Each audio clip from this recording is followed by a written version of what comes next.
जम्मू कश्मीर, लद्दाख, हिमाचल, हरियाणा में मैं हूं विशाल और आप देख रहे हैं जम्मू कश्मीर की बुलेटिन जम्मू कश्मीर न्यूज। दिल्ली में आज सुबह तकरीबन 5:36 पर जलजले के शदीद झटके महसूस किए गए। जमीन कई सेकंड तक हिलती रही। तेज आवाज के साथ लोग खौफ व हिरास के आलम में घरों से बाहर निकल आए। जलजले की शिद्दत रिक्टर स्केल पर 4.3 बताई गई। जलजले का मरकज दिल्ली के करीब जमीन से 5 किलोमीटर की गहराई में बताया जा रहा है। चंद सेकंड तक जारी रहने वाले जलजले के झटके इतने शदीद थे कि इमारतों के अंदर भी शदीद झटके महसूस किए गए। एहतियात के तौर पर लोग घरों से बाहर निकल आए। जलजले के झटके दिल्ली एनसीआर के साथ साथ पड़ोसी रियासतों में भी महसूस किए गए। दिल्ली में इस शिद्दत का झटका काफी अरसे के बाद महसूस किया गया है।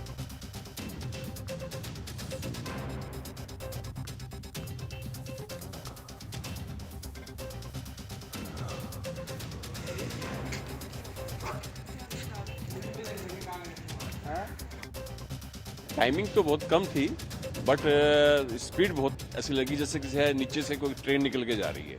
धर धर धर धर करके हमें लगा, हम तो सोचे कोई ट्रेन आई है, बहुत स्पीड में ट्रेन आई है, जो है ऐसा महसूस हुआ हमारे को। 5-10 मिनट पहले हुआ तो एकदम से झटका लगा, एकदम से मतलब छोटा भी नॉर्मल भी नहीं था, मतलब ऐसा लगा कि हाँ कि जमीन से हिल गई थी, मतलब ये काउंटर वाउंटर सब हिल रहा था। ये बहुत तेज भूकंप आया था। ये लग रहा था कि नीचे जो मेट्रो चलती, शायद मेट्रो आपस में टकरा गई।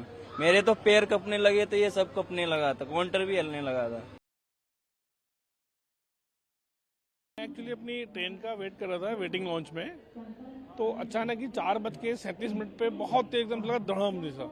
काफी लोग जितने भी हमारे लोग वेटिंग लॉन्च में थे सब भागने लगे बाहर की तरफ।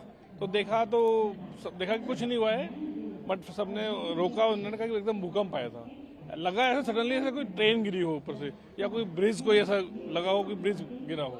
एकदम बहुत सडनली बहुत आवाज हुई थी। मैं मालवीय नगर से आया हूँ और देहरादून जा रहा हूँ, और ड्यूरिंग अ टैक्सी की मूवमेंट पे ही हम काफ़ी हद तक झटका लगा है।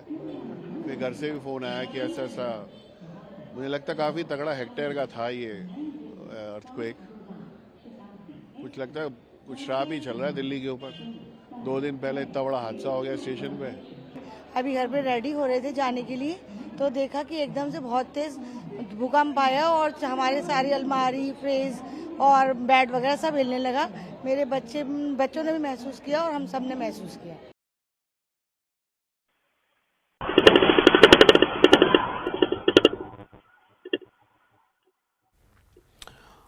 तो आप देख रहे हैं ये तस्वीरें, और लोग घरों से बाहर निकल आए हैं। ये भी आप अपने स्क्रीन पर देख पा रहे होंगे। ये उस वक्त का मंजर है जब सुबह 5:36 पर जब लोगों ने ये महसूस किया था, झटके महसूस किए थे। और इस पे जो सबसे बड़ी बात है वो ये कि लगभग ज़्यादातर लोगों का ये कहना है कि न सिर्फ ये कि उन्होंने कंपन महसूस किया, बल्कि बहुत तेज़ आवाज़ हो रही थी, और ये आवाज़ जो है वो लोगों को डरा रही थी। अक्सर लोगों ने ये महसूस किया है कि बहुत तेज़ आवाज़ हो रही थी और आवाज़ के साथ ये कंपन थी। इसके बाद जितनी जल्दी हो सका लोगों ने ये किया, कोशिश की, ये एहतियात बरती कि घरों से वो बाहर निकल आए। ज़्यादातर लोगों जो है इलाके में देखे गए कि वो घरों से बाहर निकल आए लोग, और कोशिश ये हुई कि वो किसी ऐसी जगह पर जाएं जहां पर थोड़ा खुली जगह हो। और न सिर्फ ये कि इसको लेकर के दिल्ली और आसपास के इलाकों में, जो दिल्ली से सटे जो पड़ोसी रियासतें हैं, इनके भी कई इलाके में, हिस्से में ये ट्रेमर महसूस किए गए हैं। और प्रधानमंत्री नरेंद्र मोदी ने जलजले पर ट्वीट किया है। पीएम ने ट्वीट में लिखा, होशियार रहिए, सतर्क रहिए। पीएम जलजले के दौरान सब्र तहम्मुल का मुजाहरा करें, पीएम ने ये कहा है। और उन्होंने अपने पोस्ट में पीएम ने एक बात लिखी है, दिल्ली और हरियाणा में जलजले के शदीद झटके। इतनी बातें उन्होंने लिखी हैं। और बस ये जो पोस्ट है उनका एक्स हैंडल पर, उसमें उन्होंने लिखा है कि होशियार रहिए, सतर्क रहिए। जो मोटे तौर पर जो बात लिखी है वो लिखी है कि होशियार रहिए, सतर्क रहिए और एहतियात बरतिए। तो ये अहम है कि सुबह ही, और ये भी बताया जा रहा है कि ये जो इसका केंद्र है वो नई दिल्ली ही था, यानी नई दिल्ली ही जो है इस भूकंप का, इस झटके का केंद्र था। और काफ़ी शिद्दत के साथ ये झटके हुए। हालांकि ये तकरीबन 5 से 10 सेकंड के दरमियान का ये झटका था, लेकिन इसकी शिद्दत ज़्यादा थी। काफ़ी कंपन लोगों ने महसूस किया और आवाज़ के साथ ही कंपन हुई थी। तो आवाज़ के साथ कंपन लोगों ने महसूस किया है और इसी पर प्रधानमंत्री नरेंद्र मोदी ने ये ट्वीट किया है और उसमें लिखा है अपनी पोस्ट में कि सावधान रहें, सतर्क रहें।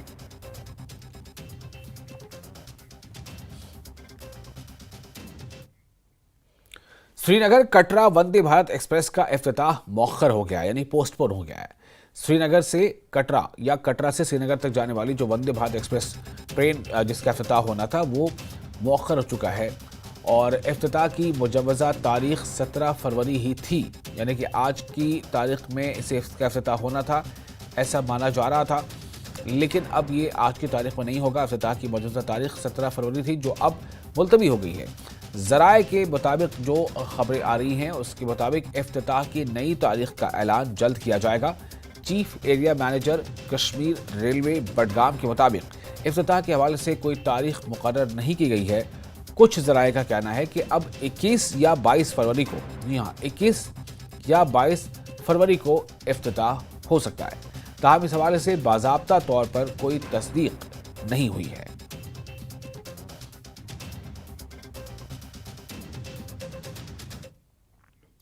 और लेफ्टिनेंट गवर्नर मनोज सिन्हा ने जम्मू के तारीखी रघुनाथ मंदिर में खुसूसी आरती में शिरकत की और इस मौके पर आवाम से खिताब भी किया।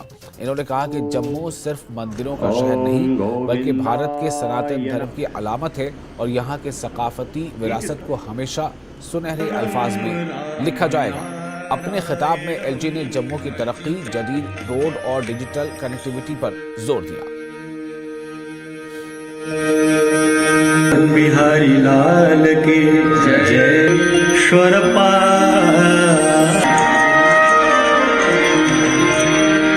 विहंग तर तरंग मालिका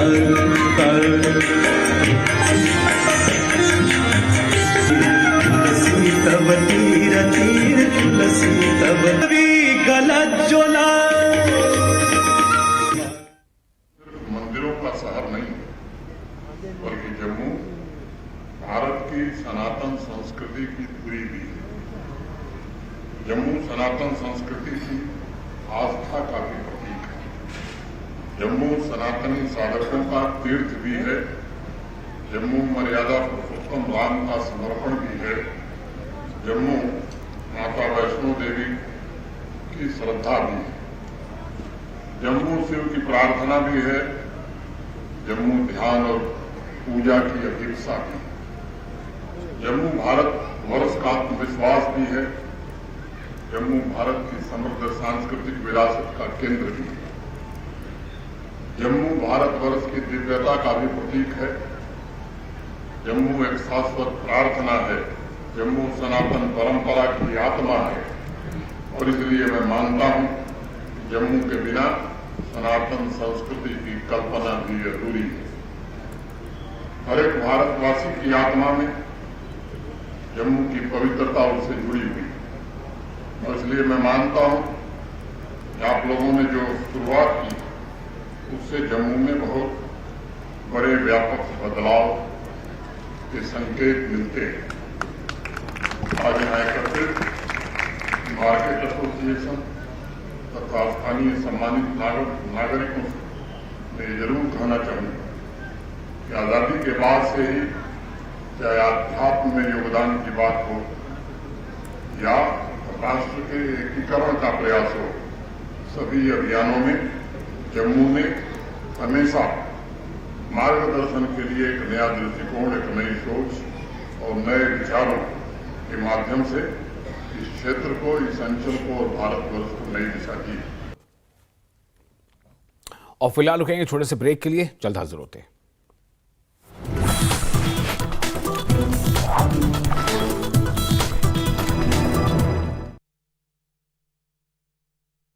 बाकी फीड।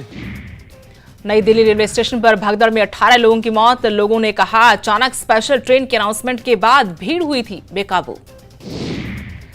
स्टेशन पर मची भगदड़ के बाद 2 सदस्यीय कमेटी की हाई लेवल जांच शुरू। सीसीटीवी फुटेज को किया गया सील। रेल मंत्री ने गृह मंत्री अमित शाह को दी हादसे की जानकारी। भगदड़ में गंभीर रूप से घायलों को 2.5 लाख रुपए तक का मुआवजा, मामूली रूप से घायलों को 1 लाख का मुआवजा देने का ऐलान।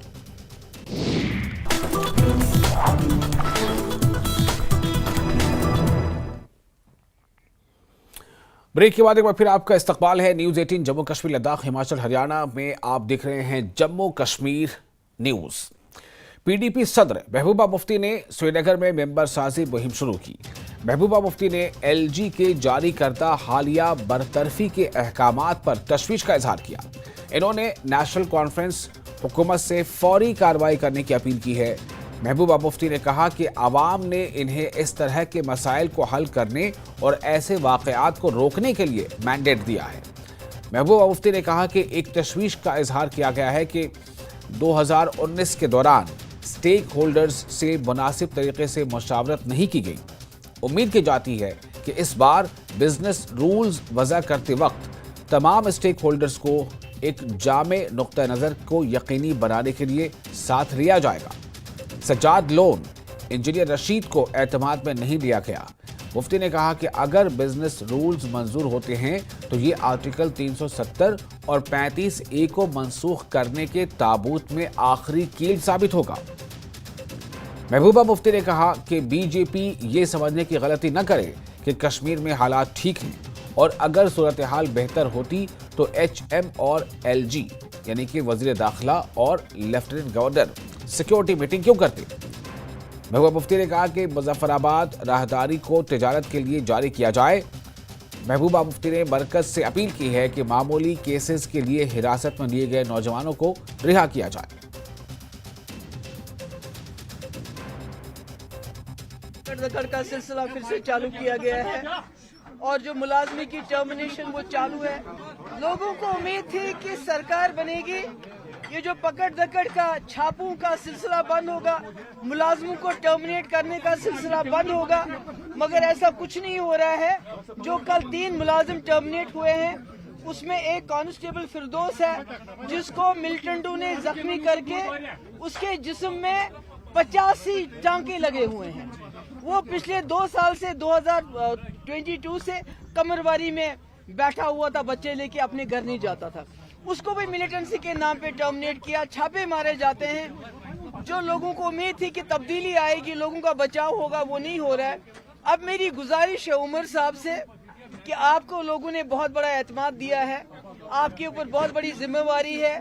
जो फैसला 2019 में नाजायज तरीके से, गैर आईनी तरीके से पार्लियामेंट में किया गया, कहीं खुदा ना खास्ता असेंबली के बिजनेस रूल्स बना के, जिसकी कमेटी में आपने पीडीपी वालों को नहीं रखा, सज्जाद लोन से को नहीं रखा, इंजीनियर रशीद को नहीं रखा, बल्कि बीजेपी वालों को रखा, कहीं आप उस फैसले पे अपनी मुहर न लगाएं जो 2019 में हुआ। उससे 370 और 35A का जो हमारा केस है वो कमजोर हो सकता है। एक बात। दूसरी बात, मैं बीजेपी गवर्नमेंट से भी कहना चाहती हूँ, जिस तरह 2016 में आपने बहुत बड़ा डेलीगेशन भेजा था जम्मू कश्मीर में कश्मीर के सेपरेटिस्ट के साथ बात करने के लिए, और उस वक्त वो टस से मस नहीं हुए। उनको लगा कि शायद पत्थर के बलबूते पे, पुलिस स्टेशन पे हमला करने के वजह से, अस्पताल जलाने से हम जम्मू कश्मीर का मसला हल करेंगे, मगर ऐसा नहीं हुआ। आज आप बीजेपी वालों वो गलती मत दोहराओ। आज आप ऊंचे घोड़े पे सवार होकर ये मत सोचो कश्मीर में सब कुछ ठीक ठाक है। कश्मीर में कुछ ठीक नहीं। अगर ठीक होता तो होम मिनिस्टर रोज सिक्योरिटी मीटिंग, लेफ्टिनेंट गवर्नर एक मीटिंग कश्मीर एक जम्मू में नहीं बुलाता है। लोग, कश्मीर के लोग खामोश हैं, पर इस खामोशी को आप नॉर्मल सी मत समझिए। आप जम्मू कश्मीर के लोगों के पास उसी तरह आइए जिस तरह 2016-17 में आपने डेलीगेशन भेजा था। यहाँ के लोगों के जख्मों पे मरहम कीजिए। यहाँ के लोगों को आपने बहुत तकलीफ दी है, उस तकलीफ को दूर कीजिए। जो जेलों में हमारे नौजवान हैं, जो अंडर ट्रायल है, जिनका केस भी नहीं चल रहा है, उनको वापस कश्मीर लाइए ताकि उनके माँ बाप उनका चेहरा देखे। और यहाँ ये पकड़ दकड़ का सिलसिला बंद कीजिए। जो आपने रावला कोर्ट बंद कर दिया कारोबार, आपने मुजफ्फराबाद बंद कर दिया, उसको शुरू कीजिए। बल्कि जो तो आपने सुना महबूबा मुफ्ती को, बहुत सारी बातें उन्होंने कही हैं। अब आगे बढ़ते हैं। पीडीपी रुकन असेंबली वहीद पर्रा ने कहा है कि बोर्ड ऑफ स्कूल एजुकेशन की निसाबी किताबों में हालिया तब्दीलियों ने तशवीश में इजाफा कर दिया है। अहम चैप्टर्स को हटाने और रियासत को हटाने यानी अहम चैप्टर्स को हटाने और रियासत को यूनियन टेरिटरी से तब्दील करने पर बोर्ड की तरजीहात पर सवाल निशान लगा दिया गया। उन्होंने कहा है कि ऐसा लगता है कि बोर्ड के फैसले तालीम पर तवज्जो देने की बजाय सियासी एजेंडे पर चल रहे हैं। वहीद परा ने कहा है कि हकीकत ये है कि कश्मीर में शरह ख्वानदगी में 10% की कमी हुई है और बोर्ड का रद्द-ए-अमल ये है कि ये बदकिस्मती है। परा ने कहा है कि निसाबी कुतुब में तब्दीलियां बीजेपी के बयानिए से हम-आहंग दिखाई देती हैं, जिसने तालीम की सियासत करने के बारे में खदशात को जन्म दिया है। भाई साहब, जो जेके बोस की किताब है ये कमाल है, उसमें तो कुछ और ही प्रिंट पे लिखा हुआ है। आपने एक्स पे पोस्ट भी किया था उसके बारे में। देखेंगे बोर्ड ऑफ स्कूल एजुकेशन ने बहुत इम्पॉर्टेंट सब्जेक्ट्स किताबों से 5 साल में निकाले, जिसमें शेखुल आलम का भी करिकुलम है। और कल आपने देखा वहाँ पे जहाँ यूटी है वहाँ कंट्रोल आर लगा के आपने स्टेट की जगह यूटी लिखा। तो unfortunately I think there are lot of things, but priority शायद एजुकेशन नहीं बल्कि एक एजेंडा चलाना है और नैरेटिव चलाना है, और वो एजेंडा है to erase the Kashmir's important things. तो उसमें ये सब चीजें हो रही है। और एक मेजर डिक्लाइन है, एजुकेशन ड्रॉप आउट है बाय 10% इस वक्त लिटरेसी। अनफॉर्चुनेटली ये तो हकीकत है, क्योंकि सारा बोर्ड फंसा ही उस चीज में बीजेपी का नैरेटिव चला रही है अनफॉर्चुनेटली। बहुत शुक्रिया। आपने सुना पीडीपी के लीडर वहीद पर्रा को, जो कह रहे हैं कि हाल ही में जो अभी रिसेंटली कंट्रोवर्सी हुई है जिसमें Jammu Kashmir state board of school education की जो किताब है 10वीं की, उसमें प्रिंट जो है वो आपने देखा किस तरीके से उन्होंने एक चैप्टर में यूटी लिखा हुआ है। वही कहीं ना कहीं पहली बार ऐसा नहीं हुआ है। आपको याद होगा पिछले साल भी जब यहाँ पे किताबें छपी हुई थी तो उर्दू में जहां जहां पर भी मेंशन किया गया था एक तस्वीर दी गई थी, नीचे उर्दू में मिसप्रिंट्स थे, इंग्लिश में मिसप्रिंट्स थे और वही हिंदी में भी मिसप्रिंट्स थे। एक सबसे बड़ा मसला यहाँ पर इस वक्त कम से कम 10% का ड्रॉप आउट हो रहा है लिटरेसी रेट में। तो कई सारे मसले हैं और वहीद पर्रा इस वक्त कह रहे हैं कि ये पर्टिकुलरली कुछ चैप्टर्स भी है जिनको रिमूव कर दिया गया था। तो कहीं ना कहीं इस वक्त इस चीज को सीरियसली देखना होगा, क्योंकि सिस्टमैटिक वे में हमारे एजुकेशन सिस्टम पे हमला हो रहा है। न्यूज़ 18 के लिए आफाक शाह के साथ श्रीनगर से मैं सरोज कफील। और मेरकुंड बडगाम में मजहबी आहंगी और भाईचारे के हवाले से एक सेमिनार मुनक़िद हुआ। इसकी सदारत मीर वाइज उमर फारूक और अंजुमन शरे शियान के सदर आगा सैयद हसन ने की। मुख्तलिफ मज़ाहिब के नुमाइंदों ने शिरकत की। आगा सैयद मुंतज़िर मेहदी और खैरुन्निसा आगा की किताब का इजरा किया गया। मीर वाइज ने कहा कि हम वो लोग हैं जो हमेशा मजहबी रवादारी, हम आहंगी और भाईचारे के साथ रहे हैं और हमेशा कश्मीरी पंडितों की घर वापसी पर बात की है। इन्होंने कहा कि यहाँ जब हुर्रियत ऑन ग्राउंड थी तब भी उन्होंने कश्मीरी पंडितों की घर वापसी की बात की। मीर वाइज ने कहा कि हर मसले का हल बातचीत है। मीर वाइज ने कहा कि उन्हें दुख होता है कि कश्मीर के हवाले से गलत प्रोपेगेंडा किया जा रहा है। मीर वाइज ने कहा कि वक्फ बिल पर उनके मौक़िफ़ को नज़रअंदाज किया गया। मीर वाइज ने National Conference leader Tanveer Sadiq की जानिब से शराब पर दिए गए बयान की मजम्मत की। उन्होंने कहा कि जम्मू कश्मीर एक मुस्लिम अक्सरियती रियासत है और यहाँ मुसलमानों के जज्बात मजरूह नहीं किए जाने चाहिए। उन्होंने कहा कि हालात को बेहतर दिखाया जाता है मगर सिक्योरिटी के नाम पर कुछ और पैगाम मिल रहा है। उन्होंने कहा कि पाकिस्तान और हिंदुस्तान के दरमियान बातचीत पर कहा कि वो हमेशा से बातचीत के हामी रहे हैं। सबसे बड़ा यहाँ पे मसला है, जहाँ तक इंटरफेथ इस मामले की बात है तो हम इसको वेलकम करते हैं। कश्मीर के मुसलमान, कश्मीर के लोग, यहाँ की मेजॉरिटी हमेशा मजहबी रवादारी, अखुवत, भाईचारे में यकीन रखती है। देखिए वक्त के हवाले से तो हमने बिल्कुल अपना वो जो हमारा मौक़िफ़ है वो बिल्कुल वाज़ेह कर दिया है। और मैं समझता हूँ कि ये अफसोस की बात है कि जो हमारी जो खदशात थे, जो हमारे कंसर्न्स थे वो मीट नहीं किए गए। और जिस तरह से अब ये बिल इंट्रोड्यूस किया जा रहा है, जो खदशात हैं मुसलमानों के उनको कम्प्लीटली इग्नोर कर दिया गया है। जो हमने सजेशंस दी थी वो सब इग्नोर हो गई हैं। हमारी मस्जिदें, दरसगाहें, इमाम बाड़े, हमारे जो बाकी जो वक्फ के साथ जुड़े हुए हैं, ये सब प्रॉपर्टीज जो हैं ये सब अब वल्नरेबल हो गई हैं। गवर्नमेंट कंट्रोल इन पर जो है वो होगा। तो ये बिल्कुल हम इसको बिल्कुल रिजेक्ट करते हैं इस मामले को। ये जो कल बयान आया है नेशनल कॉन्फ्रेंस के जिम्मेदार का, बहुत ही गैर जिम्मेदाराना बयान है।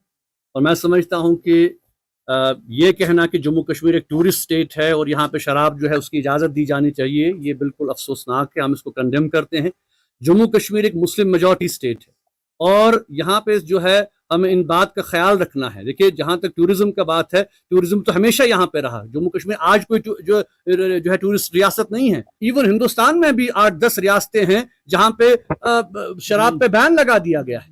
तो वो मॉडल फॉलो करने के बजाय रेवेन्यू जनरेट करने के लिए शराब की बात करना, शराब को खुलेआम बेचना, आप देख रहे हैं कि ऑलरेडी तबाही कितनी हो गई है। मैं कम से कम ये तवक्का रखता हूं कि अगर वो इस कौम को कोई फायदा नहीं पहुंचा सकते, कम से कम खुदारा नुकसान तो ना पहुंचाएं। जो हमारे वैल्यूज हैं, जो हमारे मॉरल्स हैं, उनको खत्म तो ना करें। जो कश्मीरी पंतु का मामला है, ये एक इंसानी मामला है और जम्मू कश्मीर के मुसलमान बिला लिहाज मसलक, हर कोई, यहाँ उलमा भी थे, यहाँ बाकी जी सिविल सोसाइटी, हम चाहते हैं कि वो लोग अपने घरों को वापस आएं, उसी मोहब्बत के साथ, खुलूस के साथ, अपनाइयत के साथ घरों को लौटें।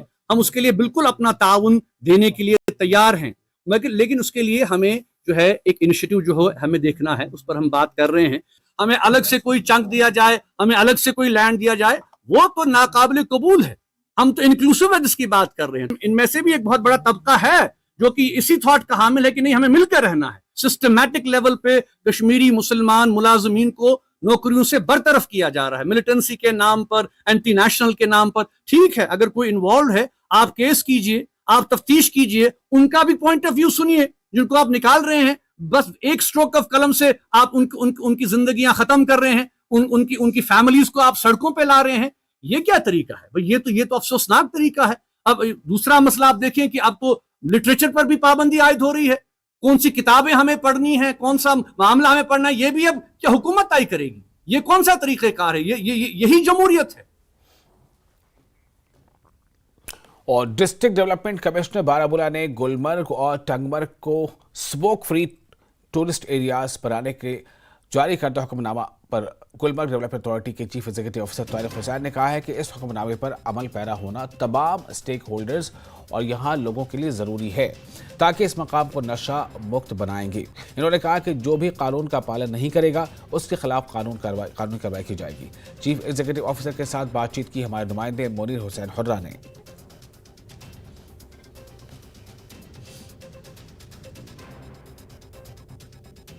जैसा कि आप जानते हैं कि नशा मुक्त भारत की एक बड़ी मुल्की सतह पे जो एक कोशिश जारी है कि जो हमारा यूथ है, जो हमारा नौजवान है, वो किसी भी नशा में मुब्तला न हो जाए। डिस्ट्रिक्ट मजिस्ट्रेट बारामूला ने एक आर्डर जारी किया।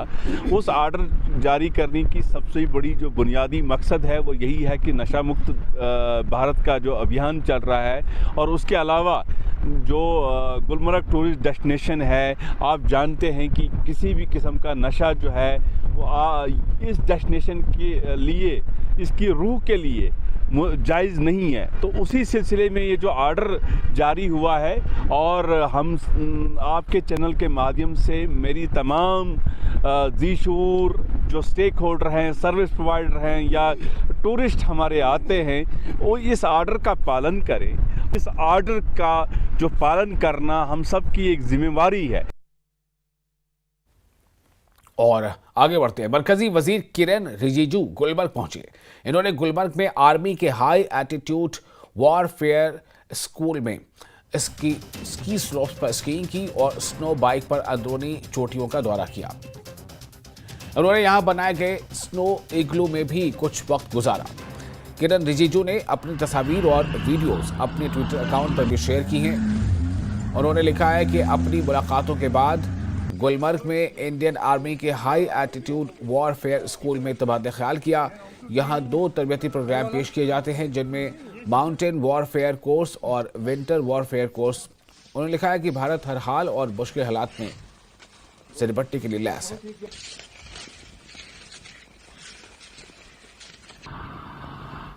और इसके साथ ही इस बुलेटिन में फिलहाल इतना है, लेकिन न्यूज़ 18 पर लगातार बड़ी और अहम खबरों का सिलसिला जारी रहेगा। अब बने रहे न्यूज़ 18 के साथ। मुझे दें इजाजत।